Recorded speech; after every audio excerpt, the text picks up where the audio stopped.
Kokcydioza to jest choroba, którą wywołują pierwotniaki z rodzaju Eimeria. Też uszkadzają naczynia krwionośne. Dochodzi do niedokrwistości. Młode gołębie, to trzeba pamiętać o tym, one nie mają jeszcze żadnej historii, nie przechorowywały kokcydiozy, więc nie mają na nią odporności i w związku z tym są bardziej narażone, bo mają niższą tą odporność, bo nie mają tej pamięci i większą gwarancję. Jeśli będzie bardzo wysoka odporność, ptaki będą dobrze odżywione, w bardzo dobrej kondycji, to jeśli nawet mogą przejść tą kokcydiozę praktycznie bezobjawowo.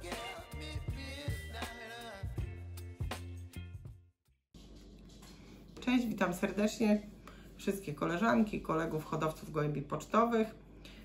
Dzisiaj przychodzę do Was z filmikiem na temat kokcydiozy. Dziękuję wszystkim za subskrypcje i lajki pod poprzednimi filmami i z góry proszę Was o subskrypcje i ponowne lajki i komentarze pod naszym filmikiem. A teraz przechodzimy do tematu. Dzisiaj mamy na tapecie kokcydiozę. Kokcydioza to jest choroba, którą wywołują pierwotniaki z rodzaju Eimeria. Nieprzyjemna choroba, oczywiście dla ptaków, dla hodowców też. Te pierwotniaki głównie bytują w układzie pokarmowym, w przewodzie pokarmowym, w jelitach i dzieją się tam straszne rzeczy, ponieważ one uszkadzają nabłonek jelita, przez co jest zmniejszone wchłanianie wartości odżywczych z pokarmu. Też uszkadzają naczynia krwionośne. Dochodzi do niedokrwistości. Przy dużej inwazji tych pierwotniaków jest możliwość uszkodzenia tkanek jelita i potem przez to uszkodzenie dochodzi do wydobycia się na zewnątrz jelita flory bakteryjnej i zakażenia organizmu. Dodatkowo jeszcze te wszystkie pierwotniaki zostawiają swoje, że tak powiem, produkty metaboliczne, czyli kubki, co też powoduje zakażenie, więc ogrom zniszczeń w przewodzie pokarmowym. No i to niestety daje nam takie efekty, że jak jest dużo tych pierwotniaków, to może dojść do upadków. Mogą po prostu umierać te gołąbki. Umierają z wycieńczenia głównie i z wykrwawienia, bo tak, jak mają zepsute naczynia krwionośne, no to się wykrwawiają, są osłabione. Dodatkowo przez to, że to jelito jest uszkodzone, to nie wchłaniają się żadne składniki odżywcze, czyli organizm nie jest odżywiony, czyli zaczyna głodować po prostu. I w ten sposób to tak wygląda, że objawy są takie, że tak, staje on się takie apatyczne, mają nastroszone piórka, są mniej ruchliwe, takie siedzą skulone, takie zgęziałe.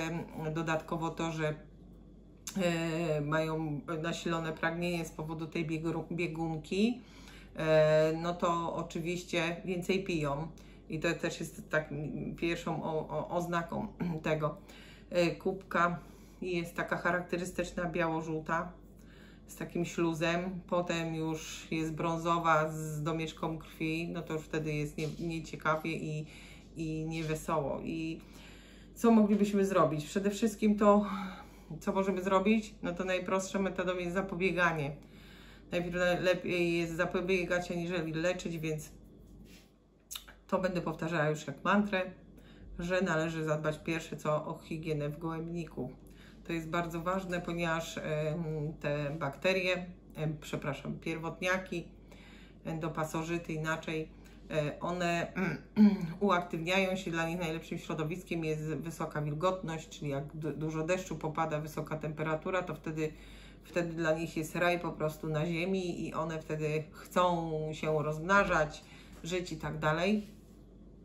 Więc to wiemy, że takie środowisko im odpowiada. Możemy zapobiec temu, tak? W jaki sposób możemy uprzedzić fakt, bo przecież sprawdzamy sobie pogodę i tutaj zrobię autoreklamę. Zapraszam do naszej aplikacji pogodowo-lotowej, w której też już jest czynna ewidencja i aplikacja jest już dostępna na komputerze, więc zapraszam, testujcie, sprawdzajcie. No i właśnie na tej aplikacji pogodowej możecie z wyprzedzeniem sprawdzić, jaka będzie pogoda, więc jeśli będą się zapowiadały upały i burze i obfite opady deszczu, to jest duże prawdopodobieństwo na to, że ta kokcydioza nam wybuchnie. Jak tą kokcydiozą się zarażają? No to zarażają się generalnie przez ocysty, które są wydalane skałem, przez osobniki, które niekoniecznie muszą mieć wszystkie te objawy, a są po prostu nosicielami, bo wcześniej przeszły tą chorobę i są już odpornione i żyją, że tak powiem, w symbiozie z tymi ocystami. No i wtedy to wygląda tak, że gołąb, który ma w danej chwili słabszą odporność i tak dalej, połknie taką ocystę i zaczyna się kółko graniaste, tam się wszystko zaczyna dziać, namnażać i tak dalej. Więc co musimy zrobić? Zachować higienę w gołębniku, czyli robić dezynfekcję. Tylko teraz tak, wiadomo jest, że te ocysty są odporne na chemię bardzo mocno. Więc najlepszym rozwiązaniem by było tu wypalanie gołębnika po prostu jakimś tam palnikiem, lampą lutowniczą czy czymkolwiek takim. Taka tradycyjna, stara metoda, kiedyś tak się stosowało. Oczywiście w ramach rozsądku, żebyście nie spalili gołębników, które są drewniane. No to oprócz tego, że pozbędziecie się tych oocyst, to wszystkich innych jakichś tam owadów bądź insektów, no to jeszcze dodatkowo nie będzie to miało żadnego zapachu, nie będzie się pyliło, kurzyło, więc uważam, że metoda jest bardzo wygodna. Trzeba zapewnić stały przewiew powietrza, żeby tam, że tak powiem, był transport tego powietrza świeżego, żeby nie było zastoin, bo w zastoinach no to po prostu wszystko się kisi, jak ogóreczki kiszone w słoiku. No i oczywiście musimy jeszcze wziąć pod uwagę to, że oprócz tego, że to środowisko akurat, że tak powiem, aktywuje te warunki atmosferyczne, aktywują tą kokcydiozę, że to tą kokcydiozę mogą przynieść również gryzonie. No i tutaj trzeba się zabezpieczyć w jakieś żywołapki, żeby nie było dostępu do gołębnika żadnych gryzoni typu myszy, szczury, nie daj Bóg i tak dalej. To jest bardzo ważne. No i oczywiście tak, możemy też przewidzieć warunki pogodowe, dobrze, to możemy sprawdzić przypuszczalnie, że możemy być zagrożeni tą kokcydiozą, no i też taki newralgiczny punkt w hodowli to jest przełożenie młodych gołębi na stare, znaczy się do gołębi starych. Młode gołębie, to trzeba pamiętać o tym, one nie mają jeszcze żadnej historii, nie przechorowywały kokcydiozy, więc nie mają na nią odporności i w związku z tym są bardziej narażone, bo mają niższą tą odporność, bo nie mają tej pamięci. Organizm nie ma tej pamięci i przed tym przenoszeniem tak samo zalecałabym wszystkim wziąć palniczek, wypalić, zdezynfekować w ten sposób gołębnik i wtedy dopiero przekładać te młode gołębie. No i oczywiście jeszcze wchodzi w grę to, że możemy przenieść pod budkami. I teraz tak, powiedziałabym Wam, że najlepiej było mata dezynfekcyjna, ale jednak, tak jak powiedziałam wcześniej, ta chemia nie działa na te ocysty, więc lepiej jest po prostu zmieniać obuwie, zostawić sobie jakieś kroksiki typu walonki albo coś w tym stylu. W gołębniku przychodzimy, zdejmujemy, wkładamy obuwie, w którym chodzimy tylko po gołębniku, wtedy mamy większe prawdopodobieństwo, że nic nie przynieśliśmy. No i to tak by wyglądało. Oczywiście nudne, na pewno się Wam wydaje, że ja w kółko gadam o tym sprzątaniu, ale to jest po prostu pierwsza zasadnicza sprawa, która nam umożliwi, nie zapobiegnie po prostu chorobie. I teraz tak, zakażają się, tak jak już mówiłam, przez te ocysty, które się wydostają skałem, więc musimy tutaj zwrócić dużą uwagę na to, żeby oprócz tej dezynfekcji było sprzątane w gołębniku, bo jak widzimy, że zaczyna się lekka biegunka, to oczywiście nie możemy tego dopuścić. Wtedy dobrze by było co 48 godzin zrobić taką dezynfekcję, żeby jak najmniej tych ocyst było w razie gdy, no ale dobrze. Co możemy jeszcze zrobić? Oczywiście całym rokiem odżywiamy dobrze, gołębie suplementujemy i mineralizujemy w sensie takim, że no podajemy im wszystkie witaminy, minerały, które potrzebują, dobrą wartościową karmę. Wtedy one są zabezpieczone i mało kiedy są podatne na jakieś choroby. Jeśli już, no to myślę, że przy takim wysokim zdrowiu to ta choroba po prostu będzie miała łagodniejszy przebieg i warto jest to inwestować i chodzić. Ja wiem, że są czasy bardziej intensywne w hodowli gołębi, nie wszyscy mają czas, trzeba chodzić do pracy, zabierać pieniążki na rodzinę, na chlebek, ale no, trzeba dużo czasu poświęcić, żeby jednak dostarczać tych wszystkich rzeczy po kolei i pamiętać o tym, żeby nie odpuszczać, bo konsekwencją naszego działania jest dobry wynik, a niestety odpuszczeniem czy brakiem konsekwencji może być właśnie choroba i w głównej mierze to takie nasze zaniedbanie głównie jest powodem tym takich większych komplikacji przy takich zakażeniach. No i co jeszcze możemy robić? Możemy używać do diety, dołączać różnych naturalnych kokcydiostatyków. Na przykład siarka taka jest. Ją możemy znaleźć w twarogu, w jajkach, w pomidorach, w cebuli, w czosnku, w czerwonych porzeczkach nawet. Więc ja nie mówię tak, żebyśmy to dodawali, o hurra, dzisiaj wszystko na raz, tylko po prostu takie drobne elementy, takie podstawowe, które możemy mieć w ogródku, w domu, w lodówce, w sklepie dostępne, żeby to włączać do tej diety naprzemiennie, ponieważ te ocysty, one się uodparniają po prostu na kokcydiostatyki. Tak na przykład jest w paszach drobiarskich i te od odchowu, na przykład na tych malutkich kurczaków, one mają inną zawartość, inną mają już dwójki dla starszych kurczaków ze względu na to, że ta odporność u tych ocyst tam występuje.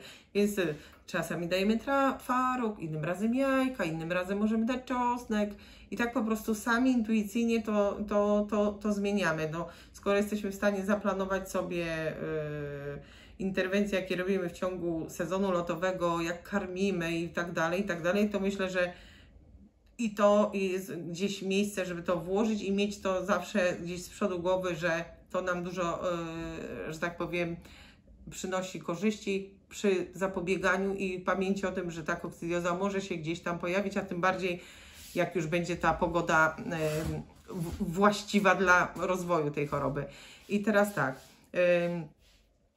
do tego jeszcze by się przydało na przykład kwas taninowy.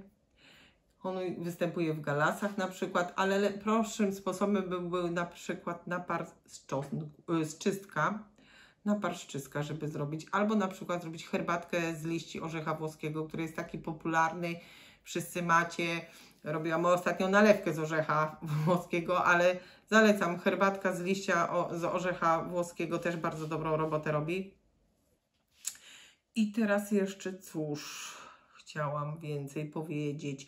Aha, jeszcze oczywiście tymol.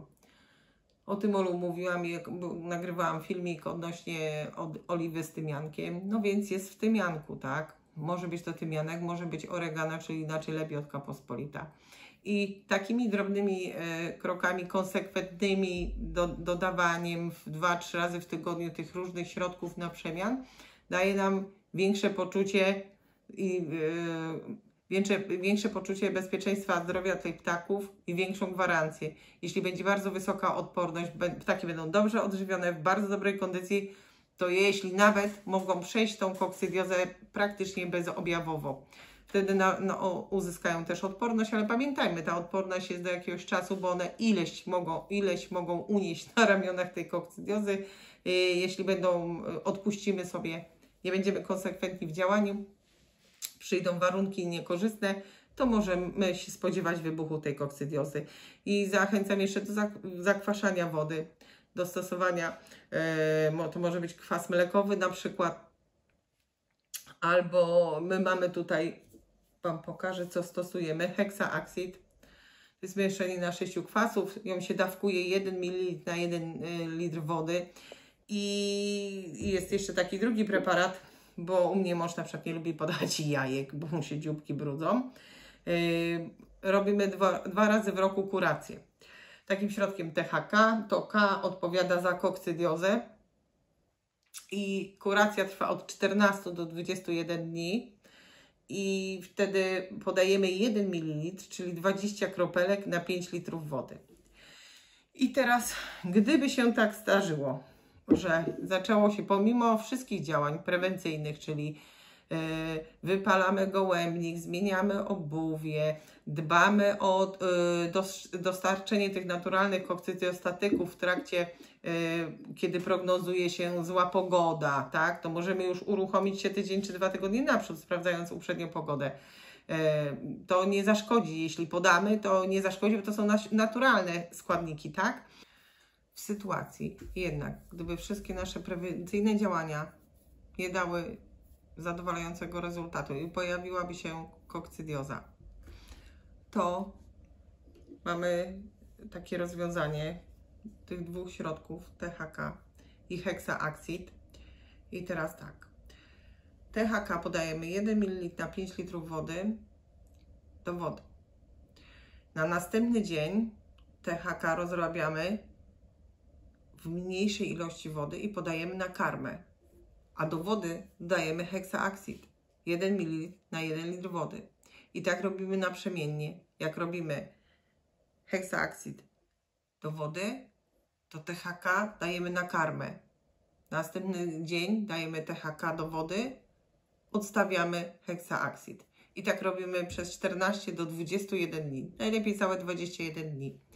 Powiem tak, w przypadkach, kiedy jest już tak silna kokcydioza, no to nie czarujmy, to nie pomoże. Ale jeśli zastosowaliście wszystkie konsekwentnie środki zapobiegawcze, prewencyjne, które wymieniałam, czyli naprawdę wypalaliście gołębnik, zmienialiście obuwie, nie było gryzoni, karmia była na najwyższym poziomie, była bardzo odżywcza, dodawaliście wszystkie te naturalne kokcydiostatyki, czyli napar, robiliście tu czosnek, tu jajko, no po prostu nie ma możliwości, żeby ta kokcydioza przyszła w tak z takim silnym skutkiem. Nie czarujmy się, jeśli jest wszystko w najwyższym, że tak powiem, stopniu zabezpieczone, to jeśli ona przyjdzie, to przyjdzie w takim stopniu, że te zioła i samo zakwaszenie wody powinno wystarczyć. Do karmy wtedy dodatkowo dodajemy większą ilość kukurydzy, bo to w kukurydzy jest siarka, to jest naturalny kokcydiostatyk, więc to samo już będzie działało. No i tak na wstępie, na wstępie, to nie wstęp, tylko koniec, przepraszam za przejęzyczenie, a jest już późna godzina, ale muszę to dograć, więc jeszcze w międzyczasie chciałabym Was zaprosić na ogólnopolską wystawę gołębi pocztowych, która odbędzie się w Katowicach z początkiem stycznia w tym roku. Będziemy na stanowisku numer 10. Zapraszamy serdecznie. Tam też będziecie mogli sobie obejrzeć, dotknąć, poczytać, powąchać naszych produktów. Będziemy też tam z naszą aplikacją Pigeon Map. Polecam serdecznie, testujcie, sprawdzajcie. Zapraszam na nasze stoisko. I subskrybujcie, lajkujcie, jeśli wzięliście coś do siebie. Mam nadzieję, że nie zanudziłam doświadczonych hodowców, a młodym hodowcom może przyniosą jakąś wartość. Pozdrawiam jeszcze raz serdecznie, dobry lot.